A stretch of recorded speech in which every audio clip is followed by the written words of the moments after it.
Hi friends, info tips and ട്രിക്സിൻ്റെ മറ്റൊരു വീഡിയോയിലേക്ക് എല്ലാവർക്കും സ്വാഗതം. ഞാൻ ഇന്നൊരു ഓട്സ് കേസരിയുടെ റെസിപ്പിയുമായിട്ടാണ് വന്നിട്ടുള്ളത്. അപ്പോൾ നമുക്കത് ഉണ്ടാക്കുന്നത് എങ്ങനെയെന്ന് നോക്കാം. അതിന് വേണ്ടിയിട്ട് ഞാനിവിടെ ഒരു പാക്കറ്റ് ഓട്സ് എടുത്തിട്ടുണ്ട്. നട്ട്സ് എല്ലാം മിക്സ് ചെയ്തിട്ടുള്ള ഓട്സാണ് ഇവിടെ എടുത്തിട്ടുള്ളത്. ഇനി നമുക്കിതൊന്ന് ചെറുതായി ക്രഷ് ചെയ്തെടുക്കണം. അപ്പോൾ അതാ ഞാനിവിടെ ക്രഷ് ചെയ്തെടുത്തിട്ടുണ്ട്. ഇനി നമുക്കൊരു പാൻ വെച്ച് ചൂടായ ശേഷം 2 ടീസ്പൂൺ നെയ്യ് ഒഴിച്ചു കൊടുക്കാം. ഇനി നമുക്ക് ഈ ഓട്സ് ഒന്ന് നന്നായി വറുത്തെടുക്കണം.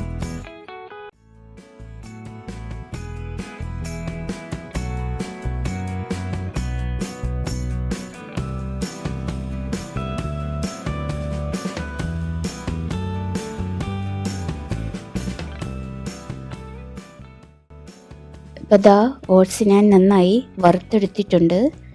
ഇനി നമുക്കിതിലേക്ക് 1 കപ്പ് പാലും 1/2 കപ്പ് വെള്ളവും ആഡ് ചെയ്ത് കൊടുക്കാം. ആവശ്യത്തിന് പഞ്ചസാരയും ആഡ് ചെയ്ത് കൊടുക്കണം.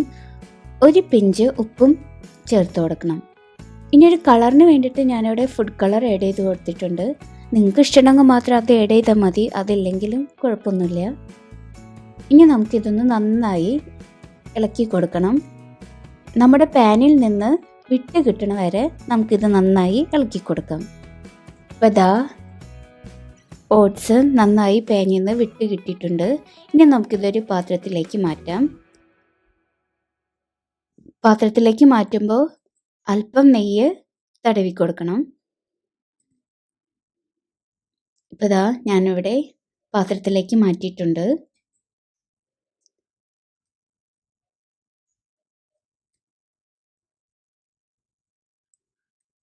ഇനി നമുക്ക് ഡെക്കറേഷന് വേണ്ടിയിട്ട് കുറച്ച് നട്ട്സൊക്കെ മുകൾ ഭാഗത്ത് ഇട്ട് കൊടുക്കാം. അപ്പോൾ അതാ നമ്മുടെ ഈസി ആയിട്ടുള്ള ഓട്സ് കേസരി റെഡി ആയിട്ടുണ്ട്. അപ്പോൾ എല്ലാവരും ഒന്ന് ട്രൈ ചെയ്ത് നോക്കണം. ട്രൈ ചെയ്ത് നോക്കിയിട്ട് എങ്ങനെയുണ്ടെന്ന് കമൻ്റ് ആയിട്ട് അറിയിക്കുക.